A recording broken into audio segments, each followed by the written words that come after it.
Good day at day good mga ka-GT sa Kalam, at after po namin maligo sa beach at dito po dumiretso po kami sa may Monte Maria. At dyan po nagmekos-mekos lang po kami dyan na pinanik ko po yung ibabaw na yan at may bayad. At yung walking glass po dyan ay hindi pa po pwede at alam ko ay tinatrabaho pa nila. Pinagaganda pa po mga ka-JT. At dyan po nag-decide ako na maglakad-lakad dyan. At ayan po, may mga parang cabin na hindi ko alam kung ano pong gagawin dyan. Baka mga tindahan po yan o tambayan ng mga ka-JT. Tapos nakita ko si Mauricio dyan. Naglalakad-lakad lang po ako dyan sa Monte Maria na yan. Napakaganda na po. Ang laki na po ng dinevelop nitong Monte Maria. Dati po hindi po ganito na wala pong ganitong lakaran. At ayan po, napakalaki niya. Mamaya po, papanigin ko po yung ibabaw na yan. Magbabayad lang po ako ng 150. At pagka senior kayo at PWD ay 100 lang. Tapos hindi na naman po pakikita yung ID. Pakikita lang po pala yung ID. At ayan po, ilang taon na rin po. Mag-isang taon na rin po ako hindi nakapunta rito. Pero ayan, nakapunta ulit tayo mga ka-JT. Nagmekos-mekos lang po tayo dyan. Ang laki na po talaga ng kinaganda ng Monte Maria. Tapos dun po sa may tindahan, pumasok po ako sa bayaran ng pagpanik dyan. Chinese po ang nakita ko, mga ka-GT. Tapos ayan, ang dami po kami nakasabay dyan. Sobrang lakas po ng hangin dyan sa Monte Maria. Nakakadala po yung hangin. Ayun. Meron na po siyang Larga Vista. Tapos ayan, pasok po ako dyan. Dyan lang po yung bayaran. Papasok sa taas, sa 17th floor. At doon lang po sa crown, hindi pa pwede. Masyado raw maliit yun at nakakalula masyado yung sa crown, mga ka-JT. At dyan po, pipila ko kayo dyan mga ka-JT. Tapos may mga, ano naman po, mabibili dyan. Pero souvenir, hindi ko makita kung may souvenir pa po. At ayan, pipila lang po kayo dyan sa bayaran na yan. At una pong pumunta dyan, sinasya ng Pangtima. At ang kasama ko dyan pumanek ay si Paring Lolong. At ayun, nakita ko may truck ng basura. Paano ho kami bababa dyan, mga JT? At dyan po, papasok po kayo dyan. Tapos pupunta ko kayo sa elevator. Sa elevator naman po, hanggang 15 or 17 lang po kayo. At maglalakad do kayo pataas ng 2 baitang pa, mga JT. Mga 2 floor pa po ang lalakarin nyo. At ayan po yung sa may simbahan niya, nilabasan ni Toby Jr. Tapos ayan, sinundan ko si Toby. Tapos yung mirror na yan, dyan po, papasok dun sa may, sa may elevator. Lakad-lakad lang po tayo dyan. At mekos lang mga ka-JT. Tapos labas po ulit tayo dahil wala pa po yung mga kasama ko. Nasa simbahan pa. Ayan po yung makikita nyo. Batangas Port po yan. Tapos tanaw na po dyan yung bundok ng Mindoro. Pagkakaalam ko, yung kalsadang yan yung dagat na po yan. Tapos ang dami po nakikita kami yung barko, bangka sa baba mga ka-JT. Tapos ayun, may comfort room na po dyan. At ayan, medyo maalon po yan mga ka-JT. Tapos pagkatapos po nyan, inantay ko lang po sila at ayan, binayaran na Ate Binilda at dinabot ko yung ID ko kaya medyo nakamura kami. At si Ate Dada kay senior na, tapos si Manang Mili hindi na po. Ayan, sumama kami ni Pompey pumalik sa taas at yun si Parin Lolong. At after po namin makapagbayad dyan, tapos umikot na ho kami papuntang elevator mga ka-JT. At sa elevator po, syempre nag-aantay pa ho kami nakasabay. At yun, inantay namin si Nati Kleng-Kleng, hindi naman po sumama. Ayan, habang nagbabayad si Ate Binilda, kinakausap kami na meron daw 2 baitang na lalakarin, ka-JT. At dito po, syempre, first time ko pong pumanik dyan. Dati naman po, hindi pa ako nakakapanig dyan. Tapos ayan, nakikita nyo po yung teller na yan, Chinese. At ayan, pumasok na po kami sa loob. Tinantay po namin yung ibang kasama namin. Dyan po kami inassist nung crew nila sa Monte Maria mga ka-GT. At ayan po, may malaking electric pan dyan. Tapos may waiting area para dun sa elevator at galing pa po sa taas at may pumanik mga ka-JT. Pagdating naman po sa taas ko, konti lang naman po kami. Kaya medyo masarap na nagpicture kami at nag-video. At nung nakasakay na po kami mga ka-JT, syempre, nagmekos-mekos lang po tayo. Tapos, niloloko namin dyan si Palolong.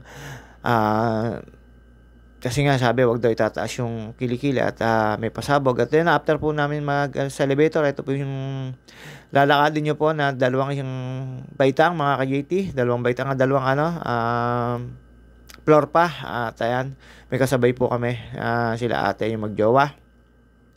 At ayan po, apat na hagdan pa po ang papanikin nyo bago kayo makapunta doon sa may kamay ni Monte Maria mga ka-JT. At after po niya makapag-glad kami, ayun, ang sasalubong ko sa inyo ay ang crew. Ayan, hindi magpapakitang bida. At ayan po, last na po yan. Tapos ayan, kakanan na po kayo dyan. Tapos makikita nyo na po yung crew. At yung crew, syempre umila kasi nakita niya, nagbibideo ko mga ka-JT. At ayan po, may electric fan po ulit dyan kasi sobrang mainit.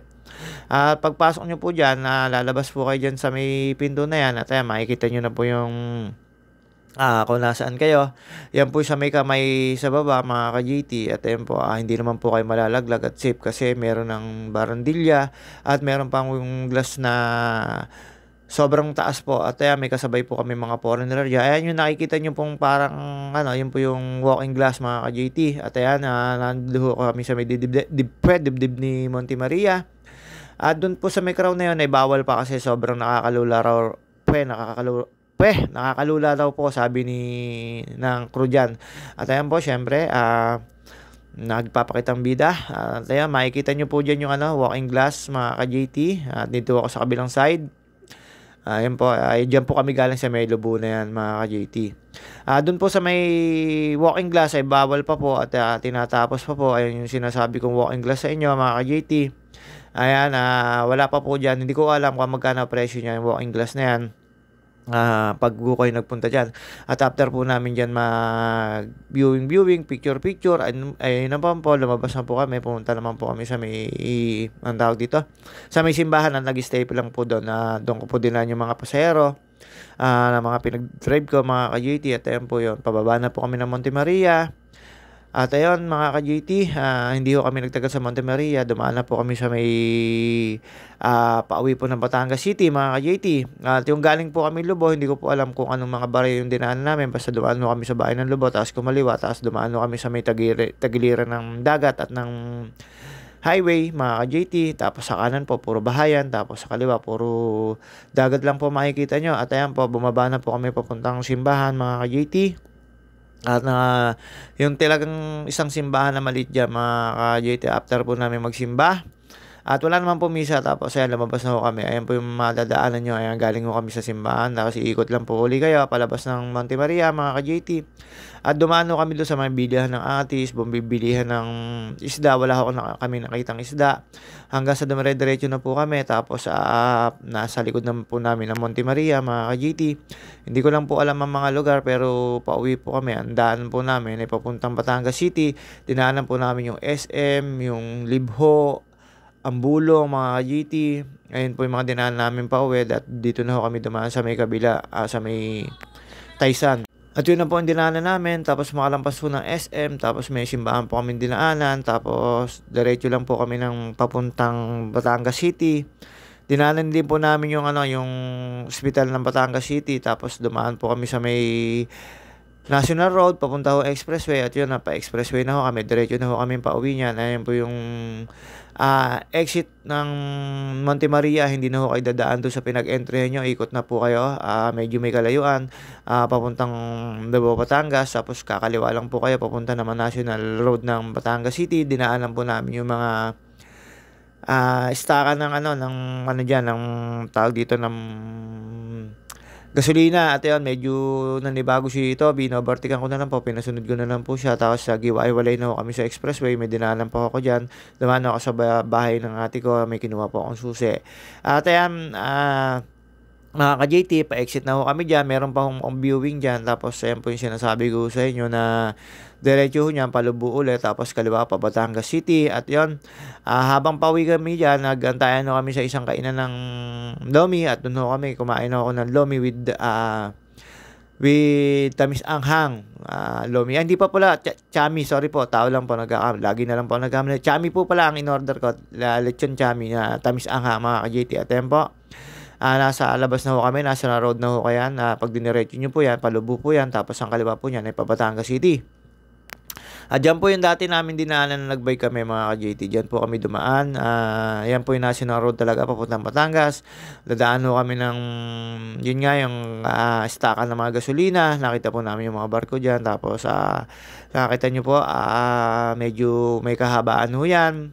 Nung tinahak ko namin yung umalis po kami ng Lobo Beach sa Cuespa ba yun? Nakaubos ho kami ng mga kulang-kulang 2 oras na biyahe at doon ho kami dumaan sa mga rough road na bypass. Medyo mahirap na kalsada kasi nagkukukoy talaga yung gulong dahil pa siya, lupa at parang mga Berscos pa yung nakalatag sa kanya kaya medyo may kadulasan at ayan, dahan-dahan lang po tayo dyan. Nasusundan po natin yung nakamotor at medyo nakalayo na ho kami dyan sa Monte Maria. Ayan na po yung arko. Ito yung old road na manggagaling ho kayo sa Batangas. Ito po talaga yung may mga bilihan ng mga prutas at yung ang tawag dito, isda po. At makikita nyo po yung Monte Maria. Nakatalikod na po sa amin mga ka-JT. Ito po yung indikasyon na kami pauwi na. At ayun po, maraming salamat po sa nanonood at nagpa-follow. I-follow nyo pa po ako sa mga natin, ingat-ingat po tayo, mga ka-driver, mga ka-JT. At ito lang po ang Boy JT, drive, bike, tapos yan po yung syembreng namin, buhay. Uy, ang drama mo, JT sa kaalamat. Ayan po, mga ka-JT, medyo napapalayo na ho kami at pauwi na po kami dito. At yan po. Diyan po, natatapos na yung bakasyon namin. Ito yung sinasabi ko sa inyo na dadaanan namin mga istakan ng gasolina, diesel at po yan ang oil. Mga ka-JT, dito yan sa may papuntang Monte Maria. Marami po kayo makikita dyan na hindi lang po yan. Tapos ayan na, ibig sabihin pauwi na. Hindi ko alam yan kung total o anong brand ng gasoline product mga ka-JT. Tapos ayan po, ang dami pong pag inabot nyo po ng awasan dyan, dami pong tao dyan nagkaka-traffic po, puro nakamotor mga ka-JT. At ayun nga po, mga ka-JT sa kalam, see you on my next vlog. At ingat-ingat po tayo sa lahat ng lagi nasa highway at nagmumotor, nagbabike, biyahero. Shoutout po sa lahat na nanonood sa akin. Maraming salamat po. Hanggang dito na lang po. See you on my next vlog, mga ka-JT. Babus. At ayun po. Ayan yung kahabaan na yan. Pauwi na ho kami yan. Medyo hapon na po niya uwi namin. Ginabi na ho kami pag uwi.